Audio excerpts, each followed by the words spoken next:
Yo guys, welcome back to Black Cuan. Terima kasih telah mengupdate berita kripto dari channel ini. Di kesempatan kali ini teman-teman, kita akan berbicara mengenai krisis di tahun 2023 ini ya.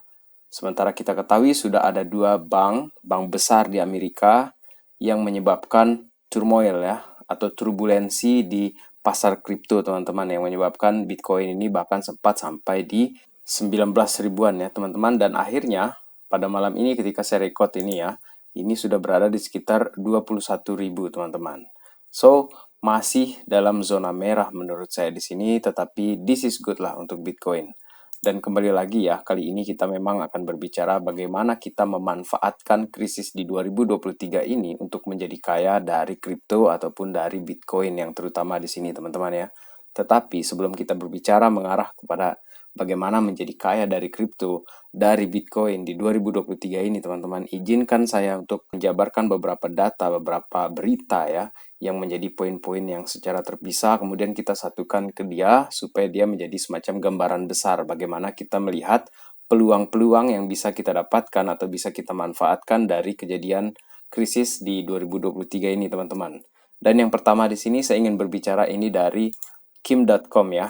Kim.com di sini teman-teman menyatakan ya bahwa sekarang ini cash is king, so get out now. Jadi dia bilang ini kita keluar aja dulu sekarang karena cash itu sangat-sangat penting. Raja dia sekarang ini.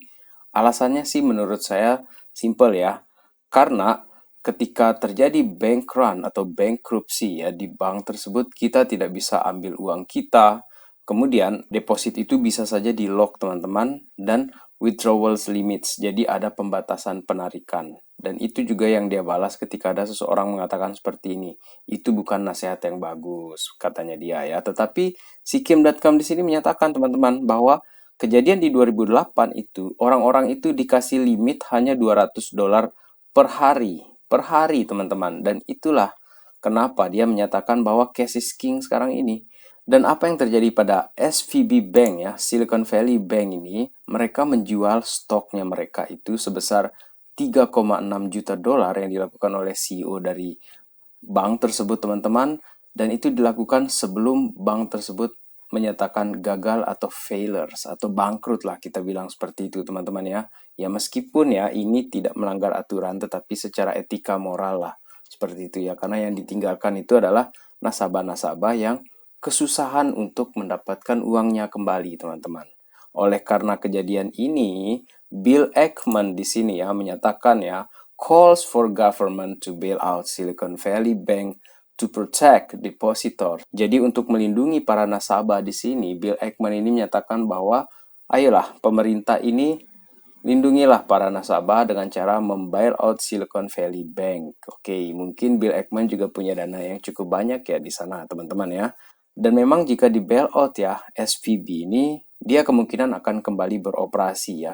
Karena sekarang ini meskipun sudah banyak ditinggalkan oleh venture capital ya teman-teman, di sini venture capital ini ada ratusan itu yang mengkonfirmasi bahwa mereka akan masuk lagi ya atau bekerja sama lagi dengan Silicon Valley Bank jika ada owners barunya itu. Jadi owners barunya ini diharapkan itu akan mampu membackup dana-dana atau krisis yang terjadi di Silicon Valley Bank tersebut ya.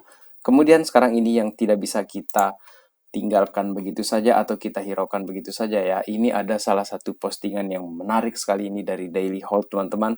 Makroekonomis yang bernama Hendrik Zeberg ini ya memberi warning bahwa the worst market crash since 1929 incoming guys. Ini akan terjadi di tahun ini. Bahkan dia berani menyatakan seperti ini, 100% US itu akan masuk ke dalam resesi di akhir tahun 2023 ini teman-teman. Berikut analisanya dia di sini adalah dia melihat kepada kecenderungan yang pernah terjadi di tahun 2007 2008. Pada saat itu terjadi financial crisis juga di Amerika, dan dia melihat grafiknya itu dari pergerakan HMI ya, Housing Market Index teman-teman, yang menjadi salah satu patokannya dia di sini ya. Dia katakan bahwa apa yang terjadi di tahun 2007-2008 tersebut ya, ketika itu di 2007 ini, untuk yang biru ini teman-teman ya, ini merupakan HMI ya, Housing Market Index, dan itu persis seperti yang terjadi pada saat ini teman-teman. Dan untuk teman-teman ketahui bahwa dari chart ini ya, untuk poin 50 ini merupakan standar untuk Housing Market Index berada di posisi yang positif. Jadi kalau di bawah 50 ini artinya negatif teman-teman. Jadi kalau dia berada di atas 50 seperti dari tahun 2013 di sini ya sampai di tahun 2021 kemarin ya, meskipun ada ini COVID crash di sini, dia langsung rebound lagi. Yang terjadi sekarang ini not good guys, not good because ini kita di 42 poin di sini teman-teman. Dan apakah akan terjadi mirip seperti di tahun 2007 setelah mencapai level 40-an ini kemudian bam dia turun lagi ke bawah, dan itu pertanda resesi akan terjadi selama beberapa tahun di sini teman-teman.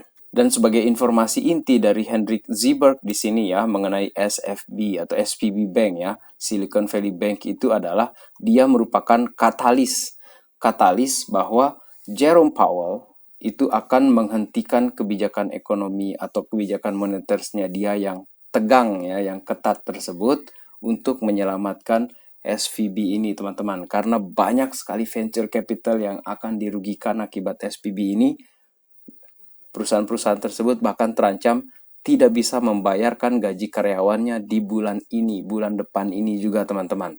Menurut Henry Zeberg di sini, itu akan membuat suku bunga langsung turun drastis dan semua aset seperti saham ataupun kripto itu langsung big rally terjadi. Dan be careful guys, dengan big rally yang terjadi terlalu cepat, terlalu dini ataupun ngebut ya seperti itu dan tidak wajar, itu akan memicu bubble, memicu penurunan atau bahkan resesi yang lebih dalam, lebih besar yang tidak dia bayangkan seperti terjadi di tahun 1929 tersebut teman-teman. Dan kenyataannya adalah di sini Yellen ya, Janet Yellen ya, sekretaris keuangan Amerika Serikat ini menyatakan bahwa dia tidak akan membail out Silicon Valley Bank.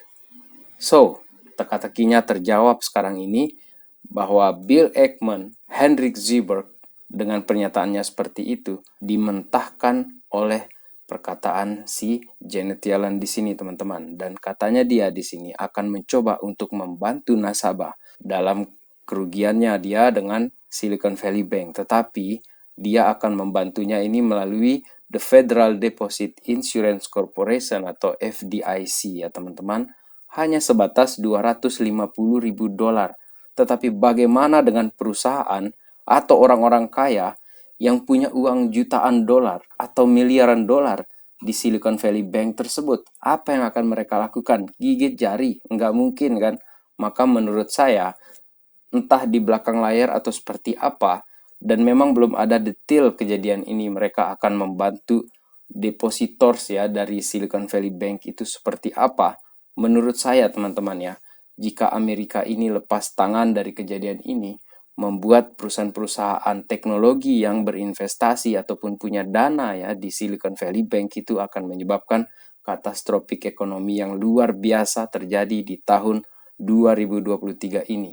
Bagi investor kripto untuk memanfaatkan momen ini, karena di Black Swan saya sering mengatakan seperti ini, untuk selalu ada cash yang kita siapkan just in case ya jika terjadi hal-hal seperti ini. Dan kita harus dengan sabar menunggu momen-momennya teman-teman. Jadi kalaupun kita mendeploy uang kita, melakukan DCA, dan itu usahakan untuk tidak terburu-buru dengan jumlah yang banyak. Dan dari sini kita belajar teman-teman mengenai apa yang akan terjadi ke depan ini. Oke, dan kemudian di sini saya ingin katakan mengenai USDC yang terjadi di PEC tersebut ya. Runtuhnya Silicon Valley Bank ini membuat stablecoin USDC DPEG. Kok bisa? Ini jawabannya teman-teman. Saya langsung saja ya. Karena Circle ya yang merupakan perusahaan yang membuat USDC ini atau meminting USDC ini bersama Coinbase itu punya 8% uang mereka ataupun dana mereka itu yang merupakan cadangan itu sebagai representasi total cadangan dana stablecoin mereka ada di Silicon Valley Bank teman-teman. Jadi jika ini terjadi, maka ketakutan para investor ataupun traders yang menggunakan USDC itu menurut saya sangat wajar. Dan itulah yang menyebabkan DPEG itu sempat terjadi di USDC ini teman-teman. Meskipun kalau kita lihat pada hari ini, USDC itu sudah kembali lagi ya, minimal belum ke $1, tetapi dia sudah bangun ini dari pola jatuhnya dia di sini teman-teman untuk USDC coin tersebut ya. Kemudian di sini kita akan berbicara mengenai untuk dolar itu sudah selesai teman-teman menurut dia di sini, dan sangat menarik di sini artikelnya, tetapi saya tidak akan membacakan full detailsnya di sini. Saya akan sampaikan poin-poin pentingnya saja di sini, bahwa seperti dikatakan dari Zero Hedge di sini ya, keuangan tradisional, dolar itu terutama ya, itu sangat erat dengan kebijakan. Kebijakan itu kalau kita bahasakan sebagai hal yang sangat politis di dalam dunia finansial yang berada sekarang ini. Dan gara-gara kebijakan politis seperti itu, teman-teman, menurut artikel di sini, itulah salah satu juga yang menyebabkan dolar ini kehilangan kekuatannya, bahkan kehilangan hegemoninya. Dan semua itu diawali dari kebijakan dari Obama ketika dia mulai memutus ataupun mendepak Iran di dalam perdagangan minyak internasional, ketika dia memban Iran tersebut teman-teman. Dan akhirnya Iran ini mulai mencari partner-partner yang lain. Pertama itu adalah India, kemudian Turki, dan disinilah pertanda bahwa emas ini akan muncul lagi sebagai reserve terbaik dari semua uang yang berada di dunia saat ini teman-teman. Dan meskipun Amerika yang selama ini dikatakan sebagai petrodolar ya, karena pengaruhnya dia di dalam perdagangan minyak dan sebagai mata uang yang utama dalam perdagangan minyak dunia teman-teman, ketika dia mulai memban negara-negara lain, terutama sekarang ini dia ban Rusia teman-teman, itu adalah suatu pertanda bahwa dia akan kehilangan hegemoninya.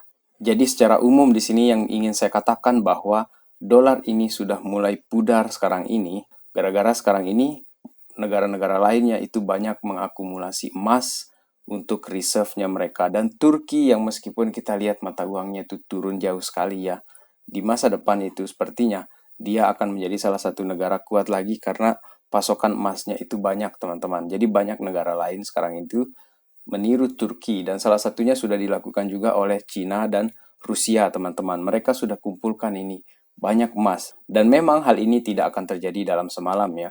Mengganti dolar sebagai mata uang yang mendominasi dunia itu juga tidak bisa terjadi dalam semalam, tetapi ini merupakan satu pertanda ke depannya bahwa memang hegemoni dolar ini akan mulai digantikan dan emas itu akan kembali lagi menjadi standar di dalam perekonomian dunia teman-teman. Dan pertanyaannya selain emas teman-teman, bagaimana dengan kripto? Bagaimana dengan Bitcoin?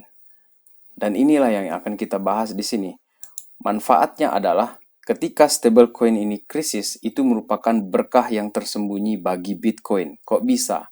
Ya memang bisa teman-teman, karena kan stablecoin itu merupakan representasi dari mata uang asli teman-teman. Jadi jangankan uangnya yang asli, yang stablecoin yang dalam bentuk kripto itu pun bisa terjadi defect, bisa terjadi penurunan. Dan memang aset Bitcoin sendiri itu sudah minus banyak teman-teman. Tetapi ini data-data yang tidak mungkin kita bisa bantah mengenai kejadian Bitcoin yang akan terjadi di masa depan. Dan data-data ini bisa menjadi pertimbangan kita kenapa Bitcoin ataupun kripto itu menjadi pelindung aset yang bisa melindungi kekayaan kita, aset kita, dan bahkan membuat kita itu untuk semakin kaya di masa depan. Itu adalah dari Bitcoin itu dia terdesentralisasi teman-teman. Jadi dia itu tidak ada pengaruh dari kebijakan ekonomi dari negara, institusi, perusahaan seperti itu. Jadi dia benar-benar dikontrol oleh market demand di dalam pasar tersebut teman-teman ya. Yang kedua itu adalah scarcity teman-teman. Keterbatasan pasokan. Bitcoin ini hanya 21 juta koin.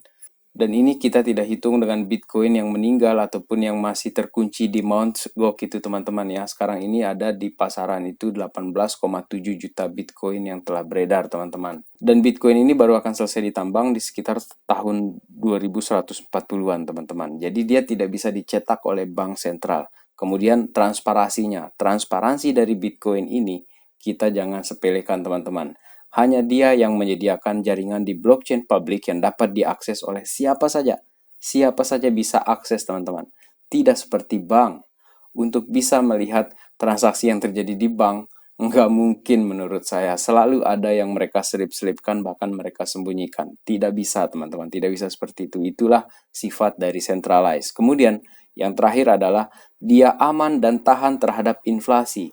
Jelas, karena Bitcoin ini memang tidak terkait mereka ini dengan fiat, teman-teman. Dan nilai Bitcoin ini juga tidak terpengaruh dari inflasi. Dan memang kalau kita lihat dia harga turun, ya itu kan akibat dari orang yang take profit. Dan itu kan memang terkait dengan market demand lah, teman-teman. Jadi kalau banyak yang minta, Bitcoin ini akan naik. Kemudian kalau dia sedikit yang minta, sedikit peminatnya, atau terjadi take profit lah di situ ya, maka terjadi penurunan. Tetapi untuk long terms ya, dari apa yang terjadi dari Bitcoin ini, kita sudah bisa lihat riwayatnya dari 9-10 tahun yang lalu lah, teman-teman. Untuk orang yang punya Bitcoin ini sejak 10 tahun yang lalu, itu sekarang itu sudah jadi orang super-super kaya menurut saya, teman-teman. Dan di tengah krisis ini, teman-teman, apa yang dikatakan oleh Tim Draper di sini adalah sediakan cash ini dalam bentuk Bitcoin untuk memproteksi aset kita dari pemerintah dan kegagalan sistem perbankan, teman-teman.